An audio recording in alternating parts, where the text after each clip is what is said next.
Hi Gemini! Welcome to my channel. Once and for all po, thank you po sa pagtangkilik sa aking channel, sa pag-subscribe, sa pag-tune in. Welcome po sa Libra Tarot 88, Libra 888 Tarot. Thank you po. So, start po tayo ng reading for the sign of Gemini. So, thank you Gemini, my fellow earth sign. Thank you, Gemini. Welcome to my channel. Ano kaya nag-aabang sa'yo for the year 2024? Pero teka, i-shuffle ko kasi parang feeling ko hindi ko siya na-shuffle kanina.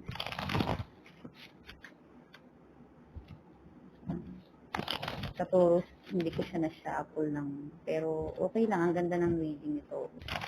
Gemini, ano kaya naghihintay? Please, Universe, help me po kung ano yung magandang message for Gemini for the year 2024. The Emperor, Fire Sign, the Magician, then Four of Cups, the World. Hindi ako nagbabasa po ng ano muna, ng nakabaligtad. Ano lang po tayo, straight. So, Four of Pentacles,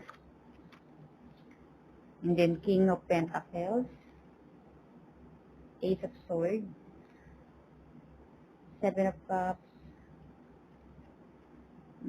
Five of Pentacles, the Judgment, Two of Swords, and Ace of Cups. Okay po. Ito po ang reading kay Gemini. May major arcana ka dito, si the Emperor, Magician, Judgment, and the World. Wow, apat. Ganda. O, general reading po ito ha. Okay, the Emperor, Aries sign.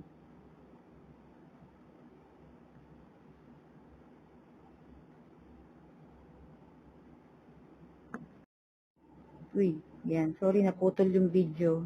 Gemini sign. Okay po, start po ulit tayo for Gemini. So, nag-i-start sa the Emperor. Okay, so nakikita ko po itong 2024. General reading po ito ha. Pero mostly kasi sa work ang nakikita ko. So, ikaw Gemini, marami kang idea ngayon na gusto mong i-share sa company. Ayan o, kasi may amo ka na magpupush sa'yo, ipupush ka niya para magbigay ng magandang project sa kumpanya. Kailangan ka ng amo mo. Okay? So, inilalatag niya yung pwede niyang i-offer para sa'yo na bibigyan ka niya ng ng mga parang price, basta gawin mo to. Yun ang nakikita ko. Kasi ang mga Gemini talaga, ito yung isa sa mga pinaka-artistic na sign. So, itong year 2024, kung gusto mong tumaas yung position mo or mapasin ka ng amo mo, gamitin mo yung pagiging artistic mo. Okay? May magpupush sa'yo eh. Kung hindi man amo mo, yung manager mo, supervisor mo, o ikaw to na sa sarili mo yung self-driving mo sa sarili mo, nandoon talaga sa pinaka-rurok ng ay, ito yung gusto ko, ito. Fashion designer ka ba? O, yan, yung mga idea mo, lalabas-labas na siya. O, yan. So, ito naman sa Four of Cups. Yan, marami kang idea dito, tignan mo, napakadami. Pero, may isa kang pinaka number 1 na idea na alam mong makakatulong sa'yo at sa kumpanya. O, kahit saan man niya, kung estudyante ka man ha, Gemini, o, nakikita mo yan. Yan, ikaw ang magwawagi dun sa project. Marami kang kakompetensya rito sa kumpanya, pero ikaw ang magwawagi. Okay? Siguro ito related to sa mga artist, sa mga fashion designer, o sa mga kumpanya na nagtatrabaho. Kung kayo ay nagkakaroon minsan kasi minsan sa kumpanya nagmi-meeting eh. Parang nilalabas nyo yung mga idea nyo eh. Ikaw ang mananalo doon, Gemini. Makukuha mo yung award. Makukuha mo yung name, yung pangalan mo, unti-unti kang makikilala. Okay? And then, tignan mo, Sa Four of Pentacles, sabi mo, akin lang to. Akin lang to. Talagang i-claim mo ikaw at ikaw lang ang parang ano nito, na ikaw ang may gawa. So, nakaka-proud. So, magiging proud ka talaga sa mga idea mong yan. At the same time, ang kabuhayan mo o yung kasunod na card, o, tingnan mo, King of Pentacles. Okay? King of Pentacles. And then, tingnan mo, oh, Ace of Swords. Yun, diba? May new beginning ka. Sa iba po, sa ibang Gemini, may new beginning. Kaya wag pong mawawala ng pag-asa. Kung yung year 2023 dumaan ka sa maraming pagsubok sa buhay o nahirapan ka man sa pag-aaral, itong year 2024 magiging magaan para sa iyo. Okay, may new beginning ka. O, di ba? At the same time yan, mas yayabong yung kayamanan mo. Gemini. Yung idea mo, wow, mas mapapatriple mo pa siya. At magugulat ka, unti-unti mo na lang nakikita niya yung mga idea mo nandun na. Kunyari, nakikita mo na sa billboard no, nandun na yung mga idea mo. Oh. Wow, ako ba may gawa nito? Director ka ba? Director? Or basta nasa something art ka. Tapos yan, magkakaroon ka ng awards. Siguro makakakuha ka ng trophy, ganyan. O diba? Congratulations to you, Gemini. Pero sa iba naman po, sa ibang Gemini, kung ikaw man ay, yan, kung hindi mo man nakuha mo man yung, sorry, kung hindi mo man nakuha yung approval ng amo mo, hindi siya nag-approve sa approval mo, sige lang, go ahead lang, tuloy lang, tuloy lang. Hindi ka man niya napansin, sige lang. Siguro may maganda lang din siyang nakausap, na siguro mas mapapakinibangan niya, kaya dinecline niya yun sa'yo, okay? Huwag kang mag-alala, magkakaroon ka ng judgment itong year na to. So, yung spiritual awakening mo magigising. At yan, yung si Angel Gabriel, gagabayan ka niya, okay?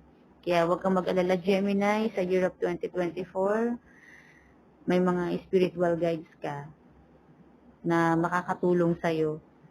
Na, yan, magiging ano rin yan sa'yo na magkakaroon ka ng magandang idea. Kasi ikaw yung idea mo, hindi lang naman para sa sarili mo eh. Kumbaga yan, maganda ka na kasi Gemini. Pero gusto mo, yung nasa paligid mo, maganda lahat, masaya lahat. Ganun si Gemini eh. Napaka-witty, napaka-kalog din ba. Isa to sa mga masayahing sign. Talaga. Karamihan din sa mga friends ko ganyan, napaka-masayahin nila. At ang gaganda nila. Di ba, in fairness. Yun nga lang, minsan kasi ang nakikita ko lang dito ay, lalo na't air sign tayo, yan, madalas tayong mapag-isip. Yan yung kalaban natin eh, yung kaka-overthink natin. Tapos, hindi mo alam kung nalilito ka eh, kung alin dito yung pipiliin mo. Sino bang pipiliin mo? Si jowa ba? Si jowa to? Hindi po. So, dito, nagkakaroon ka ng inner battle, ha? Kaya minsan, payo ko lang din kay Gemini, pag nakuha mo na, nakamit mo na yung mga deserved na award mo, wag lalaki ulo ha. Kumbaga, nandiyan ka sa posisyon na yan, wag ka na masyadong mag-isip ng mag-isip. Kung sino man yung gustong kumalaban sa'yo, go with the flow lang. Wag mo masyadong pahirapan yung sarili mo. 'Di ba? Kasi at the end, ikaw ang magiging winner. Pag tama ang ginagawa mo, tama rin ang babalik sa'yo, di ba? Ace of Cups. Ikaw ang winner. Ikaw winner. Kaya wag kang mag-alala. Okay? Wag ka na mag-overthink, Gemini. So, talagang itong year na to magiging busy ka. Busy ka sa work. Okay, anong spiritual guide para kay Gemini? Spiritual guides for Gemini. Gemini, masayahin, maganda. Okay. It's time to release the negativity. O, diba? Connect siya dito kay, Two of Swords.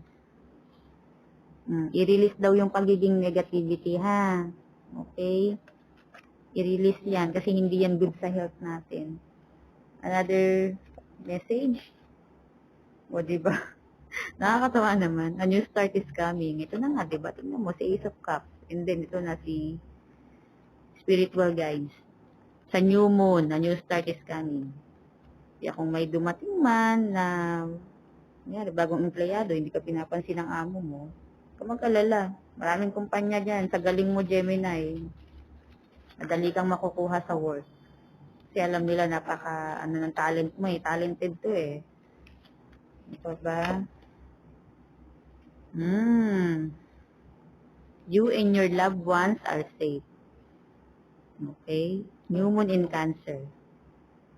Sa sobrang pagmamahal mo sa pamilya mo, ayan, huwag kang mag-alala.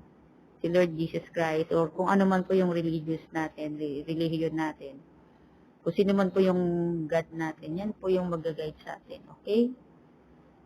Yan. Sa mga angels, sa good spirit, sa universe, kung ano man po yung religion natin yan. Siya po yung bahala sa atin. Okay? So, thank you, Gemini, sa pakikinig sa akin. Naway maging masaya ka sa year of 2024, matupad mo yung pangarap mo, and then stay healthy and beautiful, and then good luck. Okay? Thank you.